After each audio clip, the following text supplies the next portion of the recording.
भेद वाली। एक वक्त की बात है, एक गांव में एक अंडों का व्यापारी था जो एक दरख्त के नीचे बैठकर अंडे बेचा करता था। उसने अंडों की कीमत 4 रुपए रखी हुई थी, इसलिए उसके अंडे जल्दी बिक जाया करते थे। काका अंकल 1 दर्जन अंडे दे दो, जरा मोटे मोटे अंडे देना। हाँ हाँ बेटा, बेफिक्र रहो, मैं आपको मोटे मोटे अंडे ही दूंगा। कभी ऐसा भी हुआ है कि मैंने आपको छोटे छोटे अंडे दिए हो? हाँ कल ही दिए हैं। मेरी बेगम तो कह रही थी ये अंडे मुर्गी के लेकर आ रहे हो या चिड़िया के। बड़ी मुश्किल से उसे यकीन दिलवाया कि ये अंडे मुर्गी के ही हैं। बस बेटा, बीच में 1-2 अंडे छोटे आ जाते हैं, तुम फिक्र मत करो, मैं आज तुम्हें मोटे मोटे अंडे दूंगा। फिर वो आदमी उसे पैसे देकर उससे अंडे लेकर चला जाता है और वो बुजुर्ग आदमी पैसे गिने बगैर ही रख लेता है। फिर जब वो शाम में हिसाब करता है तो पैसे काफी कम होते हैं। ये क्या, आज मैंने 400 अंडे बेचे हैं, लेकिन पैसे तो 50 अंडों के कम हो रहे हैं। कहाँ चले गए हैं पैसे? बस तुम रोज ही कम पैसे लेके आ जाते हो, ये नहीं कि हर किसी से पैसे गिन कर लो।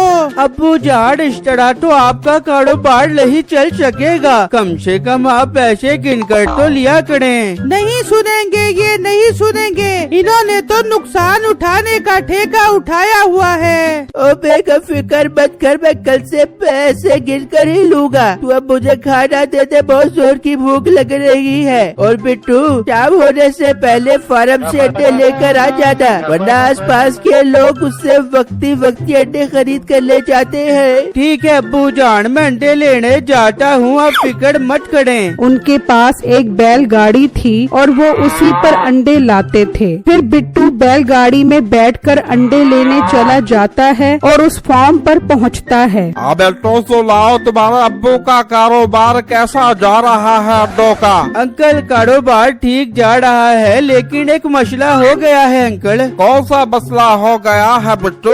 अंकल, अब्बू हिसाब किताब भूल जाते हैं। जब भी कोई ग्राहक इन्हें पैसे देता है तो वो पैसे गिनते ही नहीं और ऐसे ही गले में डाल लेते हैं। और जब घड़ाकर हिसाब करते हैं तो हमेशा 50-60 अंडों के पैसे कम होते हैं उनकी जेब में, उनके गले के अंदर।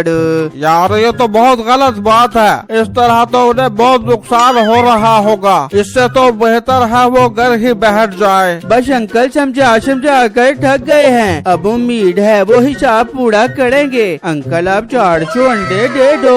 फिर बिट्टू उससे अंडे लेकर चला जाता है और फिर अगले दिन उसका बाप अंडों का ठेला खोलकर बैठ जाता है। उसी गांव में मीठा नाम का एक लड़का अपनी बीवी नसीबो कैंची के साथ रहता था। मिठे उठ जा, सुबह हो गई है, क्यों तू सोच के सुस्ती और नहुसत फैला रहा है? हाँ बेगम, उठ रहा हूँ। तो एक काम कर, मुझे अंडा फ्राई कर दे और पराठा बनाकर उस पर देसी घी लगा दे, काफी कमजोरी महसूस हो रही है मुझे। अच्छा, बड़ा मुंह धो के बड़े गंदे दांतों पर लोहे की तारों वाला ब्रुश मार, मैं नाश्ता बढ़ाती हूँ। फिर नसीबो कैंची किचन में आती है और ब्रैकेट में देखती है तो एक ही अंडा होता है। ये क्या, ये तो ब्रैकेट में एक ही अंडा पड़ा हुआ है, मैं खा पूंगी, ये मीठे को खिला पूंगी। मीठे को दफा करो, मैं खुद ही खा लेती हूँ। फिर नसीबो अंडा बनाने लग जाती है तो इतनी देर में मीठा भी आ जाता है। वाह बेगम, अंडे की खुशबू तो बहुत जबरदस्त आ रही है। चल जल्दी से देसी घी का चुपड़ा हुआ पराठा भी बना दे। अपना मुंह बंद कर, ब्रैकेट में सिर्फ एक ही अंडा पड़ा हुआ था, अब मैं खा पूंगी, मुझे अंडे की बहुत जरूरत है। अंडे की जरूरत क्या मतलब, तू अंडा खा के लेडी डियाना बन जाती है। चल चुप करके अंडा और देसी घी का पराठा बना कर दे। मिठे, अपना ग्रीस जैसा मुँह लेके यहाँ से दफा हो जा, वरना इसे चमटे से मार के तुझे बतख का अंडा बना दे दूंगी। वो अभी बात कर ही रहे होते हैं कि बाहर से आवाज आती है, बेटा बहुत जोर की भूख लग रही है, कुछ खाने को दे दो बेटा। लो, यहाँ एक अंडे के पीछे हमारी लड़ाई हो रही है और ऊपर से ये बुढ़िया मांगने के लिए आ गई है, इसे तो मैं अभी भगा कर आता हूँ। फिर मीठा बाहर आता है। बेटा, अंडे की खुशबू तो बहुत अच्छी आ रही है, मुझे अंडा खिला दे बेटा। अम्मा, अंडा तो एक है, वो मैं खाऊंगा। हाँ, घर में डंडे बहुत सारे हैं, वो खाने हैं तो बता। बेटा खिला दे अंडा, बहुत जोर की भूख लग रही है। ये देख, मेरे पास 20 रुपए है, ये ले ले और गरीब का पेट भरवा दे बेटा। ये सुनते ही मीठा सोचता है, वाह, 4 रुपए वाला अंडा 20 रुपए में, ये अच्छा सौदा है। अच्छा अम्मा, दे 20 रुपए, लाकर देता हूँ तुझे अंडा। फिर मीठा उससे 20 रुपए लेकर अंदर आता है। यार, बूढ़ी फकीर औरत आई है, बेचारी बहुत भूखी है, तू अंडा दे दे, मैं उसे खिलाता हूँ। तुझे मैं अभी बाजार से ला देता हूँ। ये देख, 20 रुपए में मुझसे 4 रुपए वाला अंडा खरीद रही है। मिठे तू 5 मिनट पहले आ जाता, अब तो अंडा पराठे के साथ मेरे पेट के अंदर हजम होने की तैयारियां कर रहा है। कोई हाल नहीं है बेगम तेरा, अब मैं उसको क्या कहूँगा। भगा दे मीठे, उसको भगा दे और मुझे 20 रुपए के 5 अंडे ला दे, मैं तुझे अंडों का आमलेट बना के खिलाती हूँ। फिर मीठा बाहर आकर उस बूढ़ी औरत को भगा देता है और उसके 20 रुपए लेकर उस अंडे वाले के पास जाता है तो वहाँ वही ग्राहक खड़ा होता है। वो उससे काफी सारे अंडे खरीदता है लेकिन पैसे बहुत कम देता है। मीठा बहुत हैरान होता है कि उस बूढ़े आदमी ने पैसे गिने बगैर ही गले में रख लिए हैं। फिर जब वो ग्राहक जाता है तो मीठा भी उसके पीछे जाता है। ओए चालाक आदमी, बहुत सियाना बन रहा है न तू।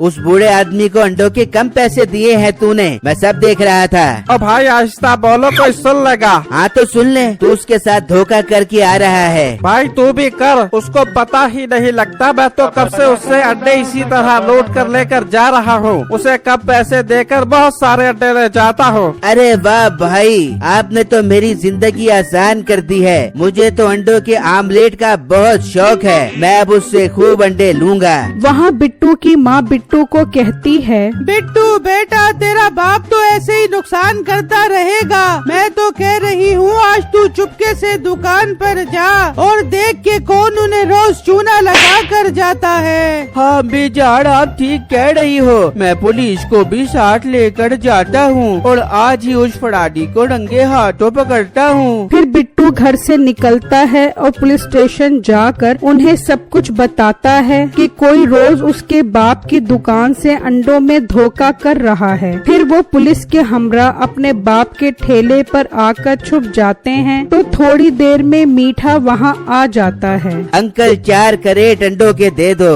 फिर वो आदमी उसे 4 क्रेट अंडे देता है और दूसरे ग्राहक से बात करने में लग जाता है तो मीठा उसके गले में 20 रुपए फेंक देता है। अंकल, मैंने आपके गले में अंडों के सारे पैसे रख दिए हैं। ठीक है बेटा, तुम जा सकते हो। बिट्टू और पुलिस वाला मीठे की चालाकी देखकर बहुत हैरान होते हैं और उसे रंगे हाथों पकड़ लेते हैं। बहुत सियाना बन रहा है न तू। हम पीछे से देख रहे थे, तू अंडों के कम पैसे दे रहा था। पुलिस इंस्पेक्टर साहब, ये तो बहुत अरसे से इस तरह कर रहा है, ये अब हमारे हाथ आया है। पुलिस इंस्पेक्टर साहब, मुझसे कसम उठवा लो, मैंने तो आज ही कम पैसे दिए हैं। एक और बंदा है, वो तो इससे रोज धोखा करके जाता है। अपना मुंह बंद कर, चल हमारे साथ थाने, तेरी तो हम सारी फराडियाँ निकालते हैं। मीठे को उस बूढ़ी औरत की ऐसी बददुआ लगी कि किसी और की चोरी मीठे के गले पड़ गई। फिर कुछ दिनों बाद दूसरा बंदा भी पकड़ा जाता है और अब उनको अंडों में भी अच्छा खासा प्रॉफिट होने लगता है।